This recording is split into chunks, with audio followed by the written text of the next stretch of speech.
예, 오늘의 증시 브리핑 시작하겠습니다. 시장이 또 어수선한 모습을 보였는데, 코스닥은 몇 차례 좀 돌리려는 시도가 있었거든요. 뭐 11시에 한 번, 12시 반에 한 번 이렇게 있었는데, 이 제법 센 매수가 들어온 건데, 그럼에도 불구하고 찍어 내린 건, 그 대형주들이 오늘 좀 수급이 안 좋았다.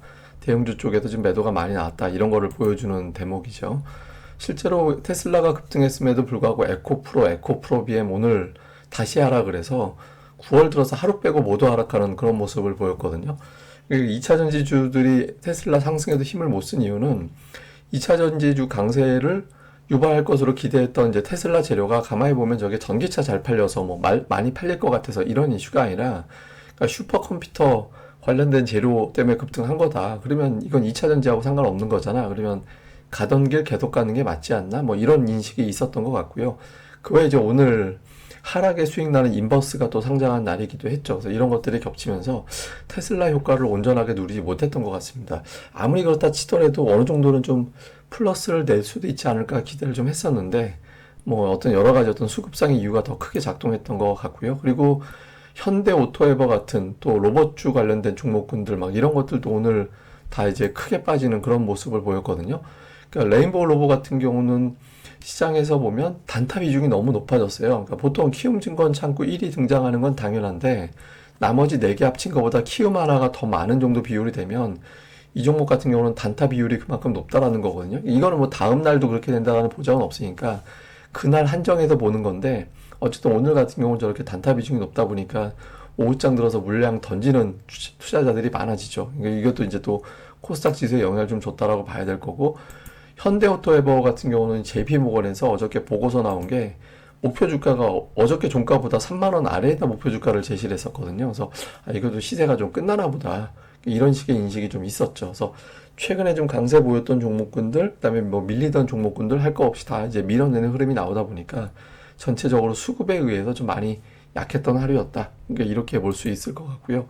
해외 증시 쪽은 괜찮았거든요, 사실은. 그러니까 미증시가 이제 S&P 500이 51선 돌파하고 테슬라가 계속 51선 막혔다가 이제 갭으로 떠서 양봉으로 끝났고, 이제 뭐 애플이 조금 애매하긴 합니다만 이제 애플이 21선 돌파를 못하긴 했는데 어쨌든 플러스가 났잖아요. 그래서 최근의 흐름을 좀 만회하는 듯한 움직임이 있었는데, 워낙 국내 수급이 안 좋았고, 그리고 특히 지표들, 그러니까 미국의 10년물 국채 금리가 빠지지 않은 상태로 미증시가 이제 올라간 거기 때문에 투자들은 지금 뭐 테슬라나 애플 때문에 우리 증시가 빠진 게 아니라 긴축에 대한 우려, 미중 간의 갈등 이런 것들 때문에 빠진 건데, 이게 해소된 건 아니었잖아. 이런 인식이 좀 있었던 것 같습니다. 그래서 뭐 국제유가, 10년물 국채금리 변화 없이 우리 증시가 뭐 강하게 올라가기에는 쉽지 않은 것 같다. 이런 이제 흐름, 분석 이런 것들이 있었던 것 같아요. 그리고 이제 또 하나는 어제 제가 말씀드렸던 게, 우리 증시가 월요일만 되면 플러스가 난다라고 말씀드렸잖아요. 또 목요일만 되면 하락하는 경향이 있는데,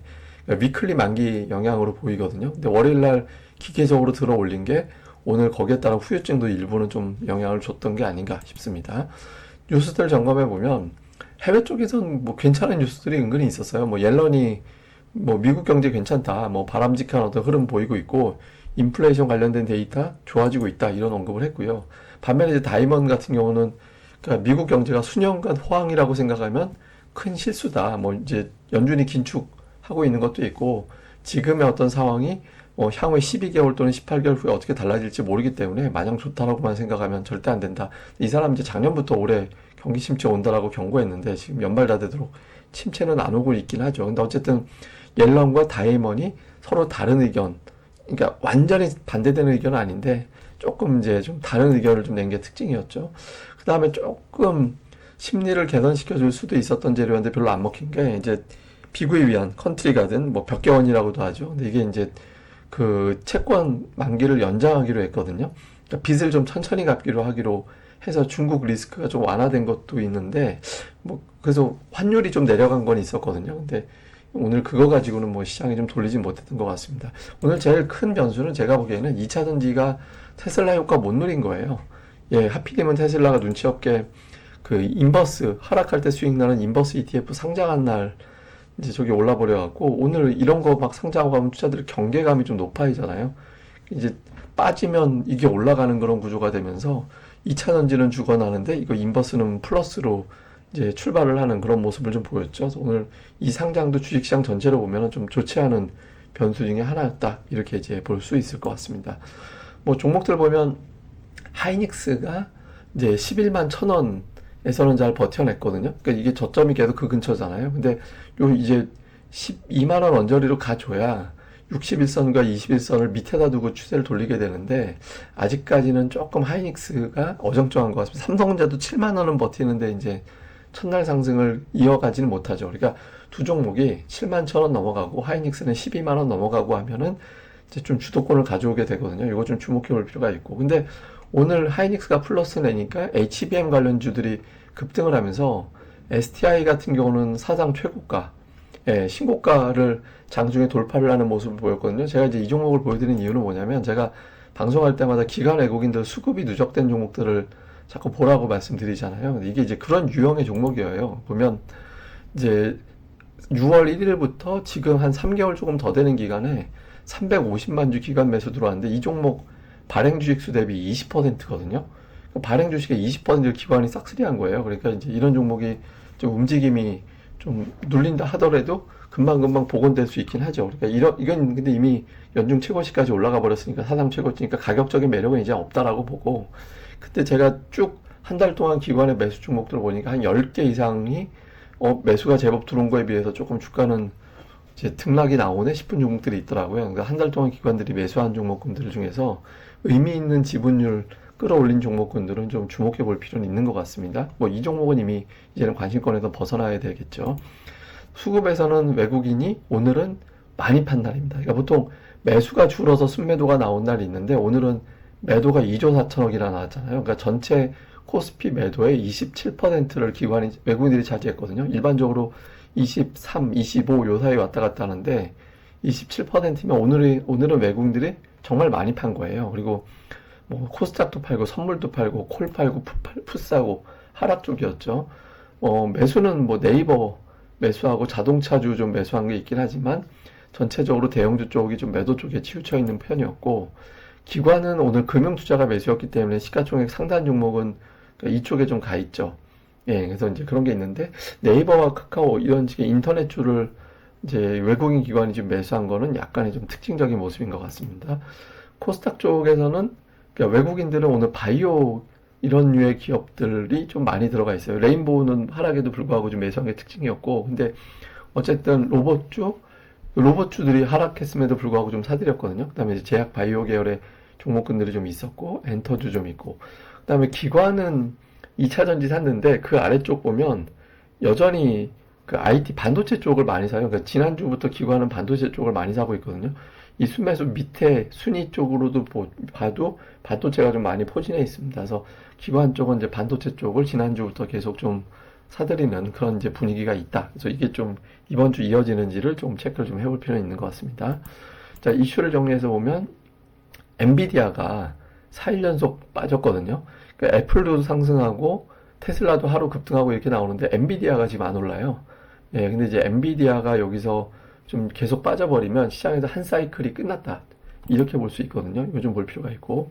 그 다음에 이제 국채금리와 유가가 올라가지도 않고 빠지지도 않고 여기서 좀 멈춰 있죠. 여기서 주춤하고 있는데, 국채유가는 제가 보기에는 90달러 초반, 국채금리는 4.4% 정도를 일단 최고 피크로 저는 이제 보는데, 그래야 된다라고 생각을 하는데, 이제 여기서 더 밀고 올라가면 우리 증시가 조금 여기서 타격을 받을 수도 있습니다. 그래서 일단 특히 이제 국채금리가 여기서 이제 4.4 쪽으로 가지 않고 이제 여기 근처에서 좀 안정이 되는지 여부, 그 다음에 2차 전지, 제약, 반도체, 로봇 올라갈 만한 명분은 다 있거든요. 어떻게 보면 2차 전지 워낙 많이 빠졌고, 제약은 최근에 이제 일라이릴리가 미국에서 굉장히 강하잖아요. 반도체는 기관 수급 붙고 있고, 로봇은 이틀 동안 빠지긴 했지만 역시 또 좀 외국인들 쪽에서 매수가 붙는 경우도 있고, 근데 이 중에서 다 갈 수는 없습니다. 한두 개 정도로 압축이 될 건데, 그러니까 매수세가 어느 쪽에 일관성 있는지 볼 필요가 있습니다. 오늘은 뭐 엔터게임, HBM 관련된 종목군들이 지수 하락에도 불구하고 좀 상대적으로 선전했다. 이렇게 보면 될 것 같습니다. 자, 제가 이제 오늘 독특한 차트 하나 보여드리려고 하는데, 이게 뭐냐면 애플을 1년 중에 딱 이달에만 투자했을 때 결과가 어떻게 나오느냐. 그러니까 1981년부터 2020년 사이에 딱 이달에만 매수했다가 팔고 이걸 반복했을 때 누적함 수익률이 어떻게 되느냐를 사정을 해봤더니 9월에 애플을 사면 쪽박이 돼요. 거의 원금이 지워지는 수준의 낙폭이 나오게 되잖아요. 근데 10월에 사면 대박입니다. 750% 수익이 나요. 예, 그러니까 근데 이제 이거를 우리가 역으로 생각해 볼 필요가 있죠. 그러니까 이론적으로 보면 그럼 9월에 사서 10월에 팔면 되네. 그러니까 이런 식의 어떤 그래서 이제 해석도 가능하거든요. 그러니까 이게 아마 분기 말, 3분기 말로 그렇게 이제 결산이 돼서 그런 게 나오는지는 잘 모르겠는데 어쨌든 이런 형태의 어떤 결과가 나오고 있거든요. 그러니까 애플은 이번 달에 좀 좋지 않은 게 과거 패턴상 되게 일치된 어떤 결과긴 합니다. 근데 이제 반대로 10월에 치고 나가는 경향이 있었고 연중 가장 많이 올랐던 게 또 10월이었거든요. 그래서 그 애플 주식을 볼 때 근데 지금 중간이 넘어가는 시점이기 때문에 그러려면 어느 정도 이제 빠지는 거는 조금 덜하는 시기가 와야 되거든요. 그래서 그 애플이 왜 중요하냐면 그 애플 관련돼서 중국발 재료라든가 이런 것들이 엮여서 우리 증시에 같이 영향을 줬던 종목이거든요. 그래서 향후 이제 애플의 행보가 이대로 되는지 요것도 한번 뭐 재밌는 통계상 한번 관심을 갖고 보시는 것도 중요할 것 같습니다. 예, 근데 오늘 하루 잘 보내시고요. 저는 또 다음에 뵙겠습니다. 이 방송 구독하기 그리고 이제 좋아요 많이 눌러주셔야 이제 이게 또 저기 알고리즘 유튜브에 많이 노출이 되니까 꼭 좀 부탁을 드리겠습니다. 감사합니다. 다음에 뵙겠습니다.